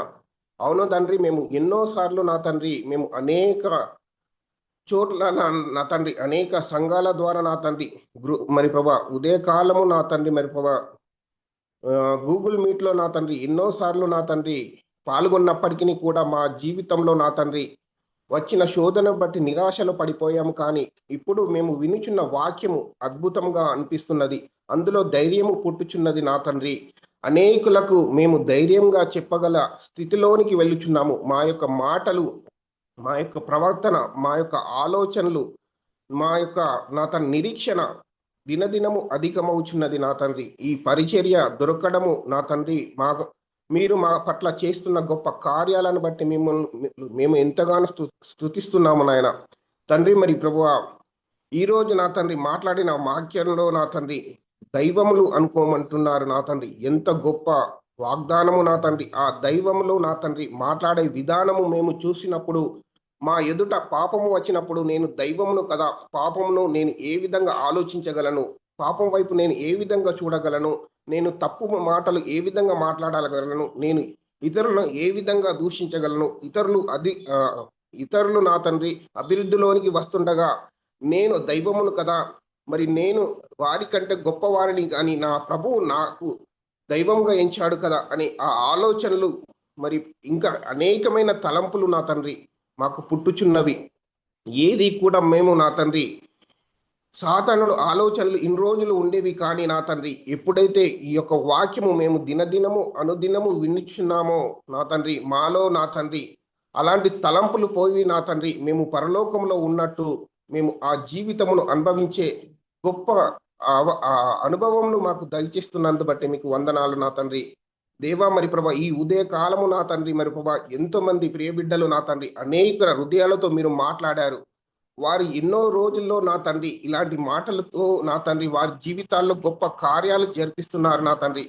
నా దేవా మరి ప్రభా ఇలాంటి అద్భుతమైన వాక్యము నా తండ్రి నా దేవ మరి ప్రభా అందరి చాలా మంది యవనస్తులు ఉన్నారు నా తండ్రి, చాలా మంది సంఘాలలో యవనరాళ్ళు ఉన్నారు నా తండ్రి. వారు మీరంటే చాలా ఇష్టము, కానీ నా తండ్రి ఇలాంటి వాక్యము వారికి అందలేకపోతున్నది. కానీ నా తండ్రి వినుచున్న మేము నా తండ్రి అలాంటి వారి దగ్గరికి నా తండ్రి ఈ అద్భుతమైన వాక్యము చేరులాగున నా తండ్రి మేము మా జీవితంలో గొప్ప కార్యాలు మాకు అనుగ్రహించండి. మేము వాడబడినట్లు మాకు జ్ఞానమును దయచేయండి. మేము మాట్లాడుచుండగా నా తండ్రి మీ కార్యమును జరిపించండి నా తండ్రి. ఈ వాక్యము నా తండ్రి దొరకక చాలా మంది భయభీతుల్లో బ్రతుకుచున్నారు. కొన్ని సంవత్సరాల నుండి మీరు నమ్ముకున్నారు, కానీ మిమ్మల్ని వారి జీవితంలో ఇంకను నిరాశ, ఇంకను ఏదో లోటు ఉన్నది నా తండ్రి. ఎంతో మంది కన్నీరుతో ప్రార్థన చేస్తున్నారు, వారికి సరైన వాక్యము అందక నా తండ్రి ఇంకను భయభీతుల్లోనే బ్రతుకుచున్నారు నాయన. కానీ నా తండ్రి మీ కృపను బట్టి నా తండ్రి మమ్మలను ఈ యొక్క పరిచర్యలో నా తండ్రి మాకు దొరికినందు బట్టి మేము ఎంతగానో మిమ్మల్ని స్తుతిస్తూ నా తండ్రి గణపరుస్తున్నాము తండ్రి. మరి ఈ యొక్క ఉదయం ఈ యొక్క దినం కొరకు ప్రార్థిస్తున్నాము నా తండ్రి. ఈ రోజు జరగబో పరిచర్య నిమిత్తము ప్రార్థిస్తున్నాము నా తండ్రి. మా దేవ మరి ప్రభా ఎక్కడనైతే మీ యొక్క పరిచర్య నమ్మకస్తంగా చేస్తున్న సేవకులందరి తోడుగా ఉండండి నా తండ్రి.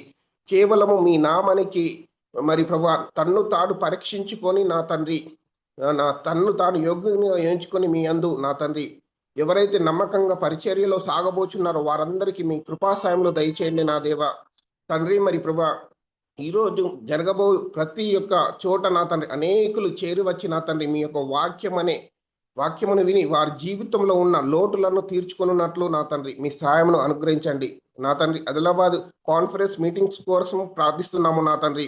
ఒక అద్భుతము జరగబోచున్నది నా తండ్రి. అక్కడ నా తండ్రి చాలా మంది నా తండ్రి ఇన్ని రోజులు నా తండ్రి రోదంలో ఉన్నారు కావచ్చు, కానీ ఆ యొక్క రోజుల కోసం నా తండ్రి నా తండ్రి ఎంతో మందిని మీరు సిద్ధపరుస్తున్నారు, వారు ఎంతో మందికి మీరు నెమ్మది ఇవ్వబోతున్నారు నా తండ్రి. ఆ యొక్క మీటింగ్స్ లో నా తండ్రి ఒక అద్భుతం జరగబోచున్నది, అది మేము నమ్ముచున్నాము నా తండ్రి.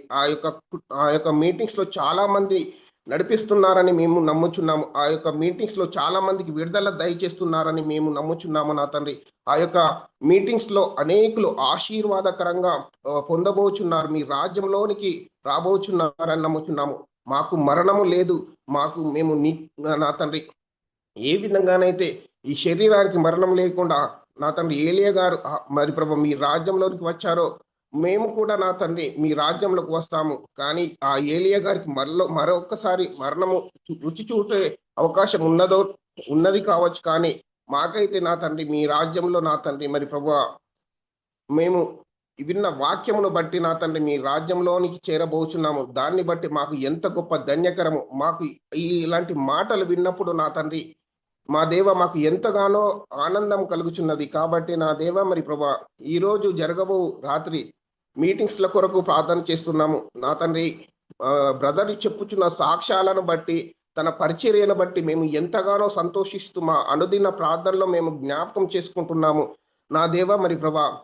వారి యొక్క పరిచర్య వారు ఏమాత్రము కూడా నా తండ్రి నా దేవ శరీరానికి సుఖానికి నా తండ్రి చోటు ఇవ్వక నా తండ్రి నా దేవ మరి ప్రభా మంచి పోరాడడానికి నా తండ్రి పరుగులు తీస్తున్నారు. వారిని చూసి కూడా మాకు ఒక మంచి మాదిరికరమైన సేవకుని మా ముందు ఉంచినందు బట్టి మీకు వందనాలు స్తోత్రాలు చెల్లించుకుంటూ, తన కుటుంబం గురించి నా తండ్రి తన పరిచర్య కొరకు మేము అనుదినము మా ప్రార్థనలు జ్ఞాపకం చేసుకుంటూ నా తండ్రి నా దేవ ఇంకనూ రానున్న దినాలలో నా తండ్రి తన ద్వారా మేము ఇంకనూ నా తండ్రి మీ యొక్క వాక్యములోని మర్మములు తెలుసుకోవడానికి, ఆ మర్మములు తెలుసుకొని మీ నామమును ఇంకనూ గొప్పగా గణపరచడానికి మహిమపరచడానికి మాకు ఈ ఉదయకాలం చేరువచ్చిన ప్రతి ఒక్క కుటుంబానికి నా తండ్రి మీ కృపా సన్నిధిలో మమ్మలను ఆశీర్వదించి రానున్న దినాలలో మేము ఈ దినం గడుపుచుండగా మీ వాక్యమును బట్టి ఆనందించుచుండగా, అనేకులు మమ్మలను చూచుచుండగా మీ యొక్క ముఖంలో ఒక క్రాంతి ఉంది, మీ ముఖంలో ఇంత